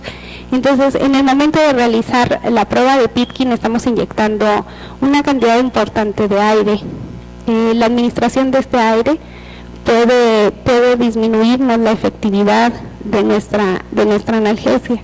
Entonces, una recomendación es realizar el aspirado del aire que inyectamos, y la otra es utilizar otras pruebas de rutina como Dogliotti, que ha mostrado mejores resultados en paciente obstétrica. Ya la otra recomendación que les había hecho, reservarnos los opioides si los estamos administrando por vía peridural hacia el final, y colocar, yo sí recomiendo ampliamente la colocación de catéter en pacientes con riesgo para cesárea, en pacientes con vía aérea difícil, en pacientes con obesidad mórbida, la colocación oportuna, temprana, lo más temprana posible, de catéteres peridurales, para, además de estarles manejando el dolor, limitar el riesgo de una anestesia general complicada, porque son pacientes complicables. Y pues eso sería todo.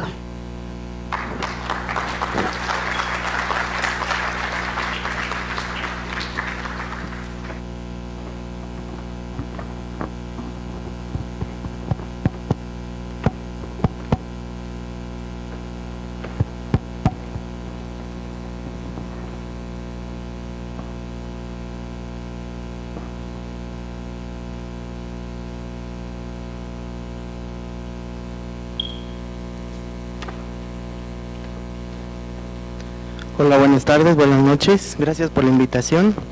A mí me toca hablar en específico de la analgesia en el parto instrumentado.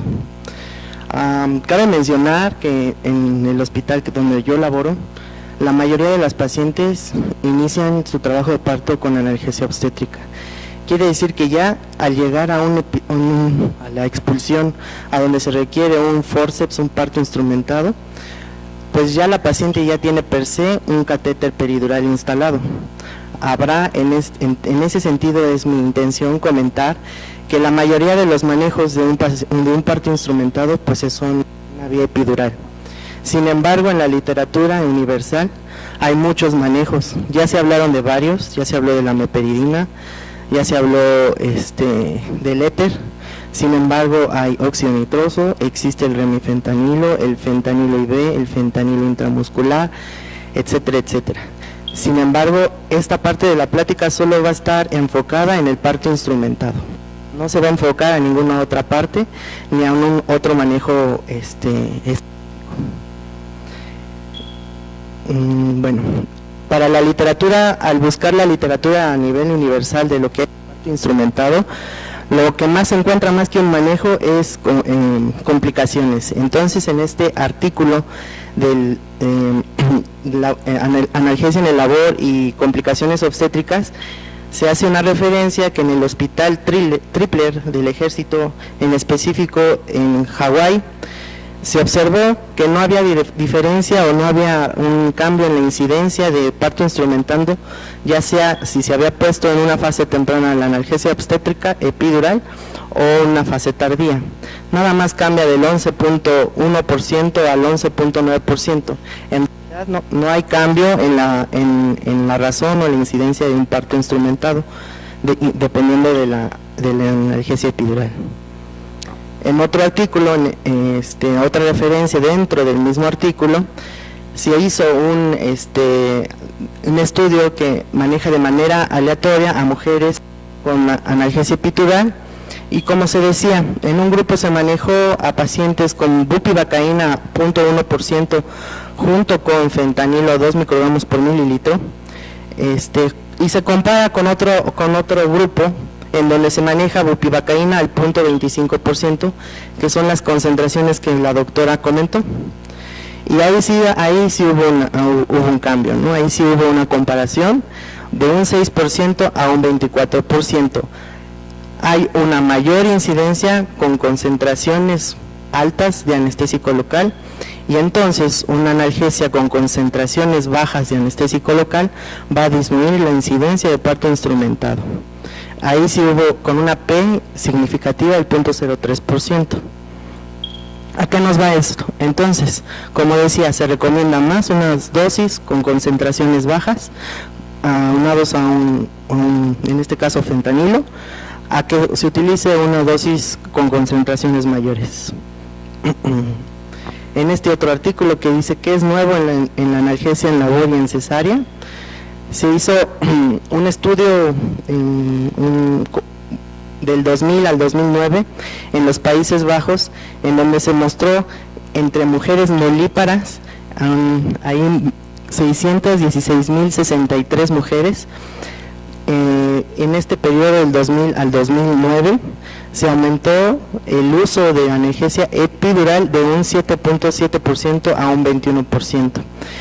Y entonces se dieron cuenta que las cesáreas aumentaron un 2.8% en el periodo, y a la inversa disminuyó el parto instrumentado en un 3.3%.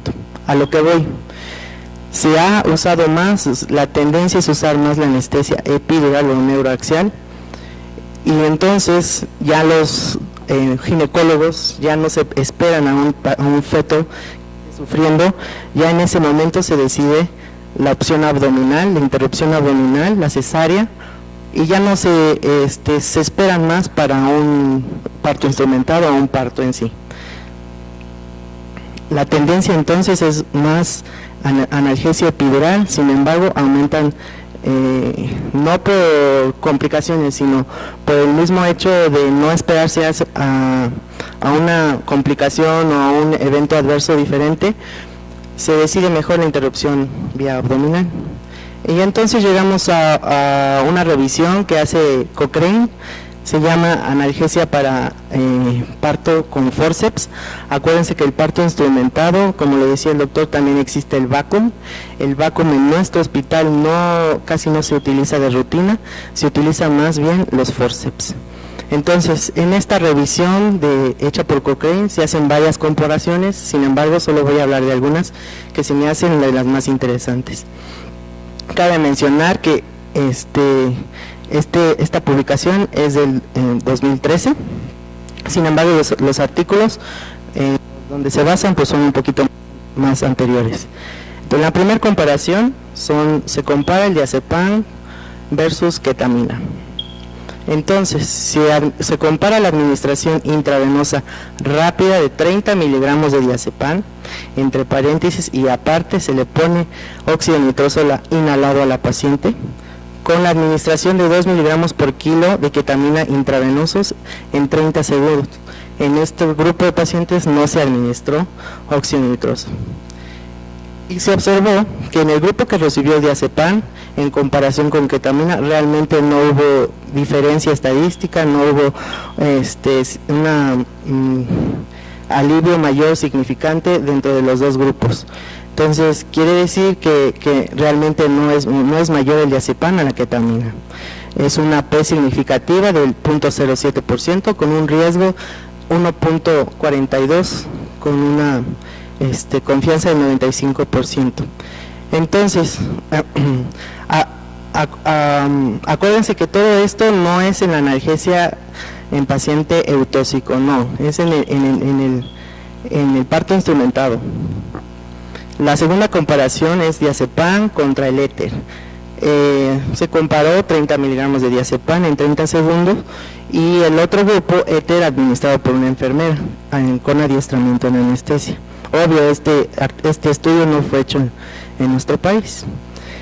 Entonces, las mujeres que recibieron diazepam tuvieron un alivio significativamente mayor a los que se usó éter, un riesgo relativo del 1.13 con una confianza del 95%, un índice de confianza del 1.02 al 1.25.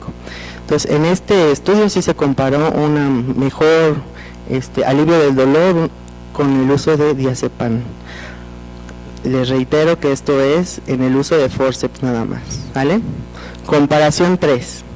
La analgesia espinal en comparación con el bloqueo de nervios pudendos. Entonces se comparó en un grupo pacientes que recibieron analgesia espinal, lidocaína con 1.5 mililitros a una concentración de 5%, administrado lentamente con bloqueo de pudendos. en donde se administraron 20 mililitros de lidocaína al 1%. Y entonces encontramos que las mujeres que recibieron analgesia espinal mostraron significativamente mejor alivio del dolor en comparación que las que recibieron bloqueo de epidemios. Un riesgo relativo de 3.36, la confianza es del 95%, el índice de 2.46 a 4.6. Entonces, ahí van las conclusiones. Bueno, ahorita falta todavía otro. En este artículo, que igual dice qué es lo nuevo en la analgesia y para cesárea, se hizo una revisión sistemática, un metaanálisis y se comparó la eficacia de la analgesia en estos grupos de trabajo de parto. Se compara entonces el remifentanilo con infusión controlada por el paciente y en comparación con las que recibieron anestesia o analgesia epidural en labor. Y dicen que la analgesia epidural demostró una superior analgesia usando la escala visual análoga y se hizo una medición a la hora y a las 2 horas.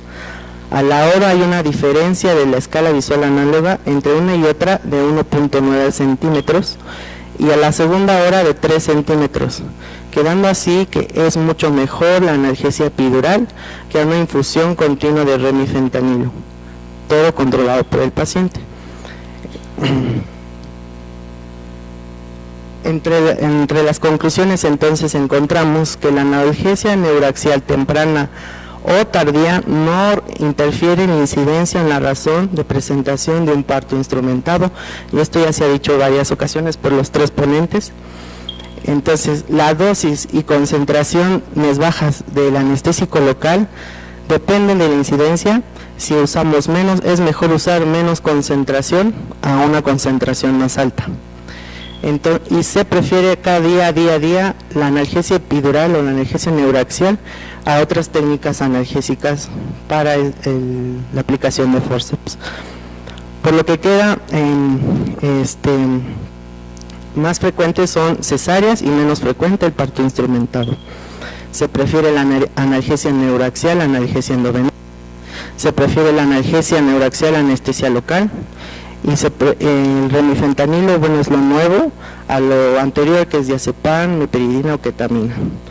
Cabe mencionar que yo creo que al final del trabajo de parto, en un periodo de expulsión en donde se necesita aplicación de forceps, no me dejarán mentir, el ginecólogo necesita una total inmovilidad de la paciente para que se puedan colocar bien los forceps y no lastimar a la paciente.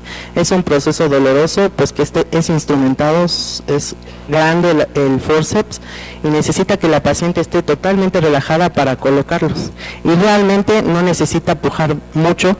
La tracción que hace el ginecólogo es lo que hace que nazca el producto. Y la paciente pues en realidad necesita más anestesia en ese momento que una analgesia. Sin embargo, hay varias concentraciones y varias dosis que se utilizan. Las que yo encontré son dosis anestésicas, son lidocaína al 2%, dependiendo de, hay que también valorar a qué hora se puso la última dosis, cuántas dosis lleva, porque también podemos generar taquifilaxia, y el uso nuevo de ropivacaína o bupivacaína para una mejor inmovilidad durante el procedimiento. También cabe mencionar, en nuestro hospital generalmente no llegan a expulsión las pacientes, generalmente llegan en trabajo de parto latente y se va evolucionando hasta un parto autóxico. Sin embargo, en aquellas pacientes que llegan de urgencia a nuestra labor y traen un parto en una variabilidad diferente que requiere a lo mejor de una instrumentación, en ese momento se valora al paciente y lo que hacemos nosotros es valorar si tiene el ayuno, si están las condiciones, en qué condiciones viene, qué presión tiene, etcétera, etcétera, conocer al paciente, pero generalmente se hace la expulsión con analgesia endovenosa por lo general, porque ya no da tiempo ni están las condiciones para que la paciente se pueda hacer una analgesia epidural. Esa es la experiencia que hay en el hospital. Sin embargo, pues está abierta a muchas cosas, hay muchas cosas nuevas, pero desgraciadamente nuestro hospital no cuenta con con algunos recursos, pero eso es lo nuevo y eso es todo. Gracias.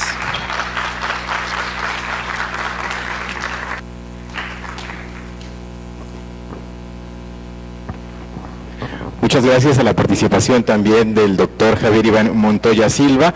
Y bueno, pues a manera de conclusión global de todo esto, tenemos que la paciente obstétrica lleva un conjunto de riesgos importantes tanto para ella como para su producto, es decir, para el binomio, y en consecuencia pues debemos valorar adecuadamente a nuestra paciente para seleccionar la técnica anestésica adecuada para darle una analgesia y al mismo tiempo en equipo con el ginecólogo, ya que ellos son los que están valorando el estado clínico como tal de la paciente y de su evolución en el trabajo de parto. Nosotros entramos ahí como una parte importante para ayudarlos y para facilitar este trabajo, pues, y que tengamos un resultado pues de la mejor manera. No sé si gusten pasar nuestros ponentes para iniciar la sesión de preguntas esta noche.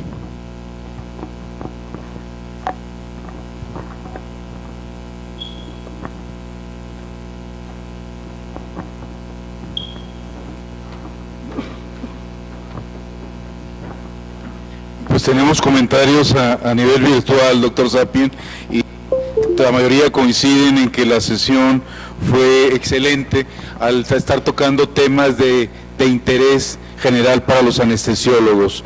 Dice Antonio Moreno: hola, felicidades, temas frecuentes, buenos y recomendaciones muy buenas, y el sonido en esta ocasión fue excelente.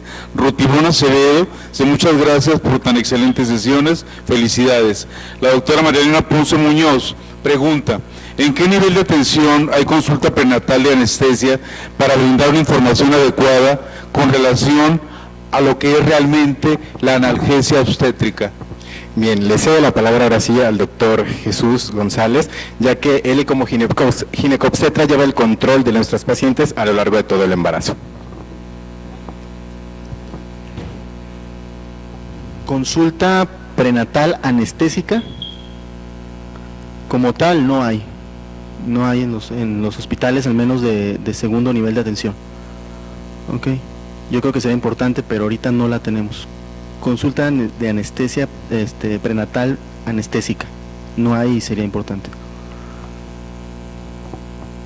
También la doctora lo felicita, doctor González, dice que su material fue muy legible y muy enriquecedor, y que la presentación fue excelente de todos los ponentes.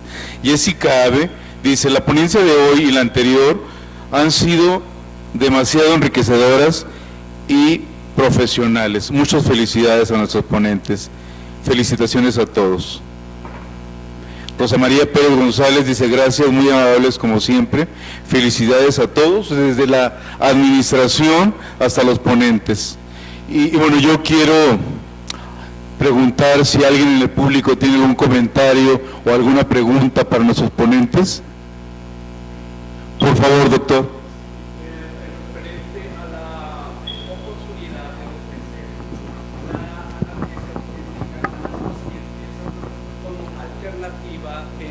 Utilidad de la desmetomidina para analgesia obstétrica propiamente.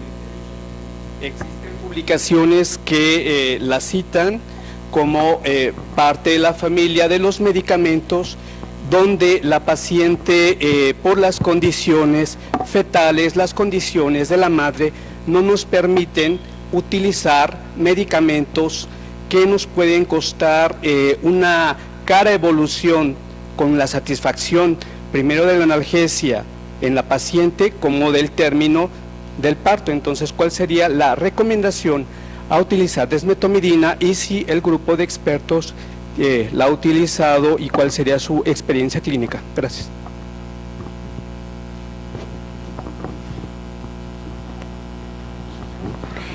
Sí, es desafortunadamente muy común en nuestro país. Utilizamos más que la medicina basada en evidencia, yo creo que a veces utilizamos más la medicina basada en existencias. Desafortunadamente nuestro conocimiento, nuestra práctica con infusiones endovenosas de dexmedetomidina está limitada a la existencia en nuestro hospital. Sin embargo, algo que nos decían muy frecuentemente cuando estábamos nosotros estudiando medicina, lo que hoy es cierto, mañana puede ser una absoluta aberración. Entonces, muy probablemente estamos ante una excelente oportunidad terapéutica en la utilización de infusiones endovenosas de dexmedetomidina, pero no hemos conducido estudios utilizándola. Hola, buenas noches, doctor. En la experiencia del hospital es muy baja la dexmedetomidina, sí se encuentra, pero casi no se utiliza. Alguna vez hice una sesión con el servicio de pediatría refiriendo que la dexmedetomidina es de los medicamentos que más puede afectar el Apgar del bebé. ¿Por qué? Porque sí baja la frecuencia cardíaca del bebé, frecuencia cardíaca fetal del bebé. Entonces puede disminuir la calificación del Apgar e incluso enmascarar un cuadro de sufrimiento que no está, ¿no? Que es simplemente farmacológico. La verdad es que no lo utilizamos en el hospital, utilizamos más los opioides epidurales, más que nada eso, no tenemos alguna otra herramienta para utilizar la dexmedetomidina. Lo utilizamos generalmente para igualmente otras situaciones críticas. La doctora Liliana Silva pregunta que en la comparación de la anestesia peridural versus anestesia subdural, ¿cuál es la que ha mostrado mejores resultados? Sí, claro, lo que se dice en la literatura, lo que más hay es, como dice, la anestesia combinada, empezar con una anestesia subaracnoidea con opioide y las dosis subsecuentes, como dijo la doctora, realizarlas con anestésico local. Sí está la experiencia y dice que es una recomendación adecuada y valiosa a realizar una anestesia combinada. Obviamente hay que individuar a la paciente y caracterizarla en la fase en la que está. Muchas gracias. Creo que una de las grandes fortalezas que tiene nuestro colegio es contar con una diversidad de especialistas en anestesiología, y esta sesión fue un ejemplo de lo que podemos aprender de los expertos. La única manera en que nosotros podemos ir refinando nuestra técnica es con la experiencia y escuchando lo que dijo la doctora Mendoza, ver qué es lo que dicta la medicina basada en evidencia. Con base a la experiencia y con base a las investigaciones, uno va ahora sí que refinando la técnica y brindando mejores resultados. Así que felicito tanto al doctor González Ubía, al doctor Montoya, a la doctora Mendoza, que tengo la fortuna de que a veces viene a acompañarnos a este hospital a trabajar, y al doctor Sapien, quien conjuntó a todo este grupo de expertos para manejar un tema tan interesante en este mes, que como dijo la doctora Gloria, pues es el día es el mes de las madres, y la analgesia obstétrica no es algo sencillo. Uno tiene que cuidar totalmente la seguridad de la madre y la seguridad del bebé. Así que, por favor, vamos a brindarles un caluroso aplauso, y le voy a pedir a la doctora Gloria Álvarez que entregue las constancias respectivas a nuestros ponentes y a la doctora Isidora Vázquez, que les dé un pequeño presente para que deleiten su paladar. Y a ustedes los invito para que en el próximo mes nos acompañen en esta sesión, que es el manejo integral de la hemorragia posparto e importancia del fibrinógeno. Va a estar con nosotros el doctor Enrique Monares Cepeda, que como ustedes saben es un excelente ponente, y el doctor Alejandro Posadas Nava. Los invitamos a brindar y a tomar un pequeño refrigerio. Antes que nada, no se vayan, tenemos la rifa que nos hizo, es un estímulo a su asistencia, gracias al doctor David García Rosales, que nos hizo la invitación. Vamos a sacar para los médicos anestesiólogos activos dentro del Colegio Mexicano de Anestesiología que estén presentes, y el tercer número que salga lo verificamos en la lista de asistencia y ese sería el que se le otorgaría la beca. Mano Santa, el tercer número. Tú lo sacas.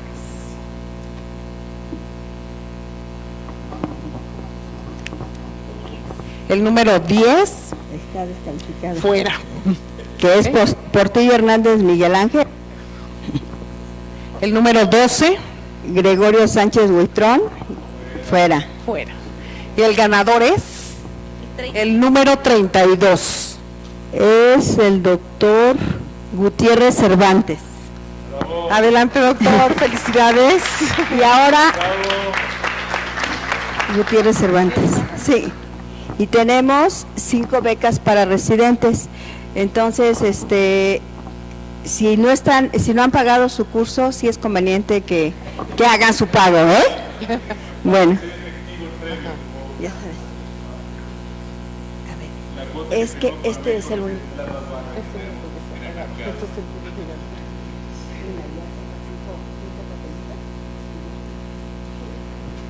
5.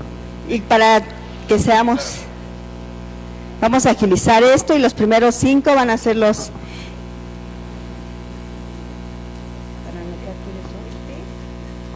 El número 17, es la primera beca que tenemos. Néstor Fabián Chavarría Cruz. Doctor, ¿tienes la beca, doctor Néstor?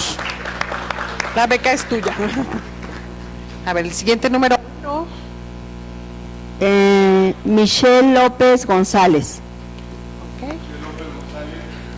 ¿No está? No, entonces lo eliminamos. Sí. El número 8. Brenda Acosta Álvarez. Brenda. 2 becas. Ajá. Ok. El número 9. Hortensia, número 9. Número 9. Chantal Valdivieso Rojas. Doctora Chantal, felicidades. El número 2. Uy, híjoles. Ricardo parece que dice, y se apellida Mendoza. Su segundo apellido es Mendoza y su nombre es Ricardo. David. Sí. Ricardo David, ok. ¿Y la última? Y el número 12. El número 12 es David Rosario Durán. Rosales Durán. El que sigue, otro número. El número 11 es Edgar Guillermo Beristain Sánchez. Muy bien. Y espérate, vamos a sacar otro para médicos porque el doctor ya se inscribió al curso, entonces cede su beca. ¿Sacamos otro número de médicos? Está donando el doctor.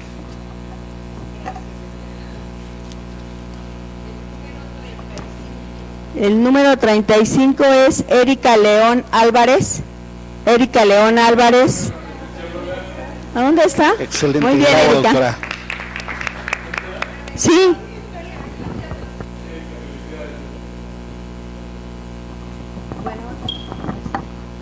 Pues muchas gracias por su confianza. Los invitamos. David le da un mensaje antes de que solamente le robo 30 segundos para su conocimiento e información. Algunos no me conocen, seguramente los médicos jóvenes. David García Arreola, pues, para servirles, egresado del Centro Médico Nacional de Anestesiólogo, después anestesiólogo pediatra del Hospital Infantil de México, jefe de ahí, ahora felizmente jubilado. Pero estamos organizando este curso del cual fueron rifados a nombre de la Federación Mexicana de Colegios de Anestesiología, del cual nuestro querido colegio es parte integrante, y a nombre de la Federación Mundial de Sociedades de Anestesiología. Ellos están organizando este curso, que es con un cupo limitado a 45 personas. Nosotros acabamos de ir a todos los ponentes, ¿por qué estamos hablando de algo muy importante? Analgesia. Entonces, por un México sin dolor, los invito a que participen en este curso. Muchas gracias. Gracias, David. Vamos a brindar. Estamos listos para la foto.